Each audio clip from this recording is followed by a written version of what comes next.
आप सबने कितनी बार नाम सुना होगा महाराष्ट्र के भक्त हुए एक नामदेव जी, जिनके साथ में स्वयं विठ्ठल पंढरीनाथ।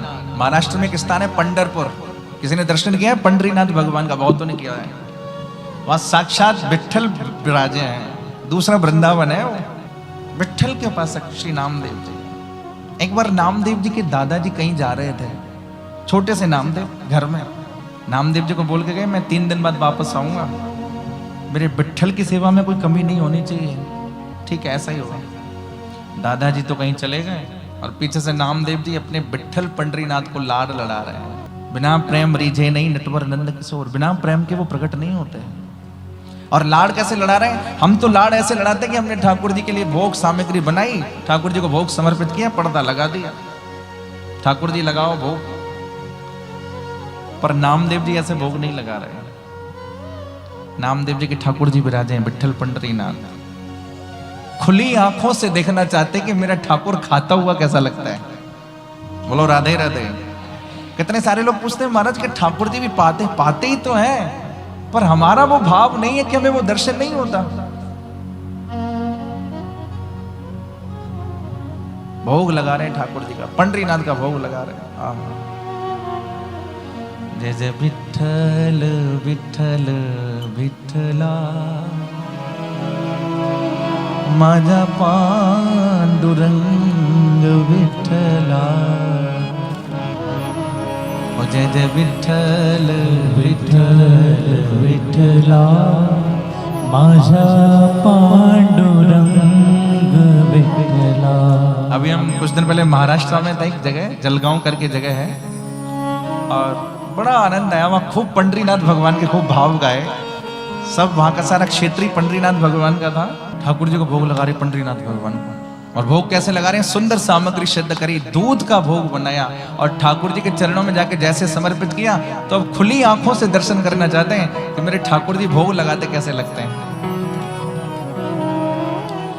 अब अपने तो भोग ऐसे लगाते हैं ना कि पर्दा लगा दिया, भोग लगा लो प्रभु, पर ऐसे भोग नहीं लगा रहे वो नामदेव जी। दर्शन करना चाहते हैं। ठाकुर जी प्रकट नहीं हुए, तो नामदेव जी को लगा कि शायद मेरे भोग बनाने में कोई कमी रह गई, शायद कोई सेवा में कमी रह गई, अपराध हो गया जो ठाकुर जी ने भोग नहीं लगाया। तो उस दूध का जो सामग्री जो बनाई थी, जब भोग लगाया, ठाकुर जी ने भोग लगाया नहीं, तो उस दूध को जाकर के गाय को पिला दिया। फिर दोबारा से सामग्री बनाई, फिर दोबारा से सुंदर दूध बनाया, उसमें केसर डाली, मिश्री डाली, सुंदर उसको अधौटा किया। और जैसे ही ठाकुर जी के पास भोग के लिए लेके गए, तो सामने दर्शन करना चाहते हैं कि ठाकुर जी भोग लगाएं, ठाकुर जी फिर प्रकट नहीं हुए। पहला दिन हो गया। कई बार दूध बनाते हैं, सुंदर सामग्री सिद्ध करते हैं, भोग पधराते हैं, फिर भी ठाकुर जी भोग नहीं लगा रहे। अगला दिन आया, फिर भी ठाकुर जी प्रकट नहीं हुए। आज भोग लगाते लगाते तीसरा दिन आ गया और भोग बनाते जा रहे हैं, दूध की सामग्री बना रहे हैं, ठाकुर जी को भोग पधरा रहे हैं, ठाकुर जी प्रकट नहीं हुए। अब सुंदर भोग तैयार करके जैसे ही ठाकुर जी को समर्पित किया है और सामने विठ्ठल पंढरीनाथ विराजे हैं, और पंढरीनाथ भगवान को आज धमकी दे दी उन्होंने। बोले हे पंढरीनाथ, या तो चुपचाप भोग लगा लो। देखो भाव की बात है। हाथ में छुरी ले ली, अपने हाथ में नामदेव जी ने, और ठाकुर जी को धमकी देते हैं, हे पंढरीनाथ, या तो चुपचाप भोग लगा लो, नहीं आपके सामने मैं अभी अपने प्राणों को त्याग दूंगा। और ऐसा कहकर के उस छुरी को जैसे ही अपने ऊपर प्रहार करना चाहा, हमारे ठाकुर पंढरीनाथ प्रकट हो गए हैं। और प्रकट होकर के क्या दिव्य दर्शन है। नामदेव जी को कहते हैं, नामा आप मुझे अपने हाथ से भोग लगाओ। नामदेव की गोद में पंढरीनाथ विराजे हैं और नामदेव जी अपने हाथ से श्री ठाकुर जी को दूध का भोग अर्पित कर रहे हैं।